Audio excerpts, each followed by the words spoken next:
Learner Harshita. आज हम पढ़ेंगे subject verb agreement. Subject verb agreement, इसको हम बोलते हैं सब्जेक्ट वर्ब कॉनकॉर्ड भी, है ना। इसको सब्जेक्ट वर्ब कॉनकॉर्ड के नाम से भी जाना जाता है। अब देखिएगा, सब्जेक्ट वर्ब एग्रीमेंट यानी इसमें जो सब्जेक्ट एंड वर्ब होते हैं, किसी भी सेंटेंस के सब्जेक्ट एंड जो वर्ब होते हैं वो आपस में क्या करते हैं, एग्रीमेंट करते हैं, है ना। आपस में एग्रीमेंट करते हैं। जैसे subject and verb must always agree with each other. ये जो सब्जेक्ट एंड वर्ब है वो आपस में एक दूसरे से क्या करते हैं, एग्रीमेंट करते हैं। देखिएगा सब्जेक्ट, अब जो सब्जेक्ट है वो कहता है वर्ब से कि if I am singular you should also B singular.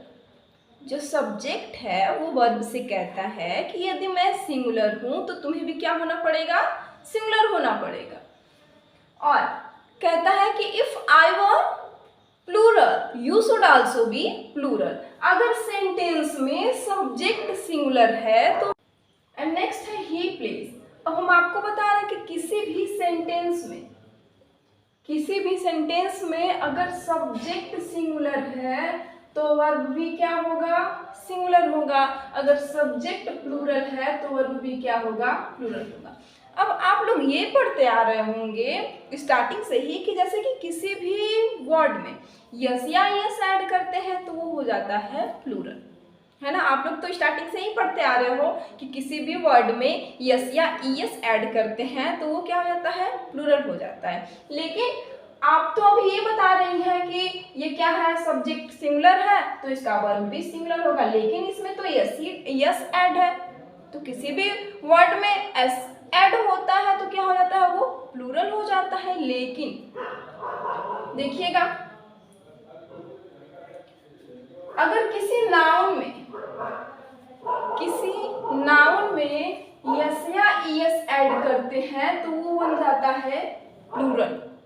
किसी नाउन में यस या ईएस ऐड करते हैं तो बन जाता है वो प्लूरल। जैसे बर्ड में यस ऐड किए तो बन गया बर्ड्स, क्या हो गया, प्लूरल। अगर किसी नाउन में हम यस या ईएस ऐड करते हैं तो वो प्लूरल बन जाता है। लेकिन जो हमारे वर्ब होते हैं वो ऑलरेडी प्लूरल फॉर्म में होते हैं।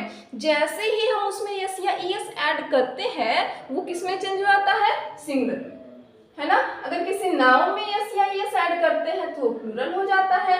अगर किसी वर्ब में यस या ईएस ऐड करेंगे तो हो जाता है सिंगुलर। किसी वर्ब में यस या ईएस ऐड करेंगे तो हो जाता है सिंगुलर। जैसे कुक में एस ऐड किए तो हो गया कुक्स, यानी ये सिंगुलर फॉर्म में हो गया। और आप लोग को जैसा कि बता रहे हैं हम कि जो वर्ब होता है वो ऑलरेडी प्लूरल फॉर्म में होता है। नेक्स्ट है सब्जेक्ट। अगर सब्जेक्ट ही सी इट रहेगा तो हम यूज करेंगे सिंगुलर वर्ब का। अगर सब्जेक्ट ही सी इट रहेगा तो हम सिंगुलर वर्ब का यूज करेंगे। वी एंड दे के साथ प्लूरल वर्ब का यूज करेंगे, एंड यू के साथ प्लूरल वर्ब का यूज करेंगे, और आई के साथ प्रेजेंट कंटिन्यूअस टेंस में आई के साथ एम का यूज करेंगे, एंड पास्ट कंटिन्यूअस टेंस में आई के साथ वॉज का यूज करेंगे, है ना। अब ध्यान से समझिएगा, आई के साथ एम का यूज करते हैं एंड आई के साथ वॉज का यूज करते हैं। इसके अलावा सबके साथ, यानी आई के साथ एम का यूज करेंगे, आई के साथ वॉज का यूज करेंगे, और एम एंड वॉज के अलावा आई के साथ किसका यूज करेंगे, प्लूरल वर्ब का। केवल एम और वॉज के अलावा आई के साथ प्लूरल वर्ब का यूज करते हैं। एग्जाम्पल देखिएगा, दे राइट अ लेटर। दे क्या है, प्लूरल फॉर्म में है, सब्जेक्ट प्लूरल फॉर्म में है तो वर्ब भी प्लूरल फॉर्म में होगा। आपको बताए थे कि अगर वर्ब में यस या ईएस जैसे ही हम लगाते हैं वो सिंगुलर में चेंज हो जाता है, और वर्ब ऑलरेडी कौन से फॉर्म में होता है, प्लूरल फॉर्म में। सेकेंड है आई वॉज वेरी हैप्पी। तो क्या बताया आपको, आई के साथ एम एंड वॉज का यूज होता है, एंड एम एंड वॉज के अलावा बाकी सबके साथ आई के साथ किसका यूज होता है, प्लूरल ऑफ का। नेक्स्ट है you were sad, they listen to the music. अगर सब्जेक्ट प्लूरल तो वर्ब भी प्लूरल, सब्जेक्ट सिंगुलर तो वर्ब भी सिंगुलर। एंड लास्ट है सी कुक फूड। सी क्या है, सिंगुलर है, वर्ब भी सिंगुलर, वर्ब भी क्या है, सिंगुलर। यानी हम ये समझे कि सब्जेक्ट वर्ब कॉन्कॉर्ड, यानी जो सब्जेक्ट होते हैं वो वर्ब के साथ क्या करते हैं, एग्रीमेंट करते हैं। Important rules of subject verb agreement. Important rules of subject verb agreement, यानी सब्जेक्ट वर्ब एग्रीमेंट के कुछ इंपॉर्टेंट रूल्स दिए गए हैं। आइए देखिए, फर्स्ट रूल है if two subject are joined by and. अगर जो दो सब्जेक्ट होते हैं वो एंड से जुड़े हो, if two subject are joined by and require a plural verb. If two subject are joined by and, किससे जुड़े हो, एंड से जुड़े हो, तब किसका यूज करेंगे, प्लूरल वर्ब का। एग्जाम्पल है Ram and Shyam are going to school, he and I were playing. यानी जो दो सब्जेक्ट है वो किससे जुड़े हैं, एंड से। राम एंड श्याम किससे जुड़े हुए हैं, एंड से, तो हम प्लूरल वर्ब का यूज करेंगे। नेक्स्ट रूल है if two subject joined by and refer to the same person और थिंग, और noun suggest one idea to the mind use singular verb. First rule में हम ये पढ़े कि अगर जो दो सब्जेक्ट होते हैं वो जुड़े होते हैं एंड से, तो हम यूज करते हैं किसका, प्लूरल वर्ब का।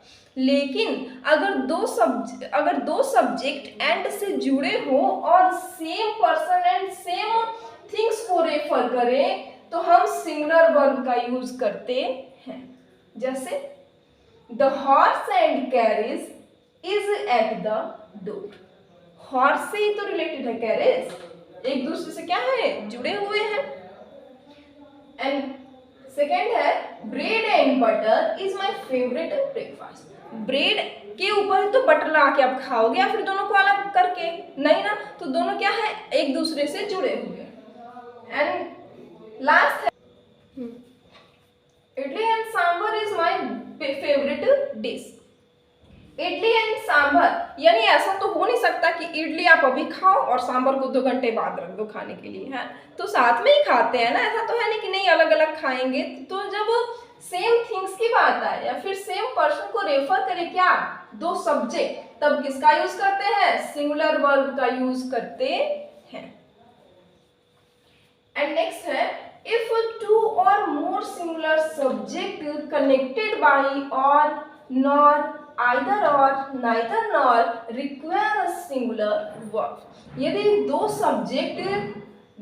या दो से अधिक सिंगुलर सब्जेक्ट कनेक्ट यानी जुड़े होते हैं और nor either or neither nor, तो सिंगुलर वर्ब का यूज करते हैं। एग्जाम्पल है either the cat or the dog has been here। अब देखिएगा either or मीन्स होता है या तो कैट या फिर dog has been here. And next है neither praise nor blame seem to affect him. ना ही प्रेज और ना ही ब्लेम का उसके ऊपर कोई प्रभाव पड़ता है। यानी आइदर और नाइदर नॉर, इसकी जो हिंदी निकलती है आइदर और यानी या तो, नाइदर नॉर यानी ना तो इसमें किसी एक की बात होती है, या तो ये या फिर ये, ना तो ये है ना, यानी ना तो यानी ना ही प्रेज और ना ही ब्लेम, दोनों में से किसी का भी उसके ऊपर कोई प्रभाव नहीं पड़ता। तो इसके साथ हम यूज करते हैं सिंगुलर वर्ब।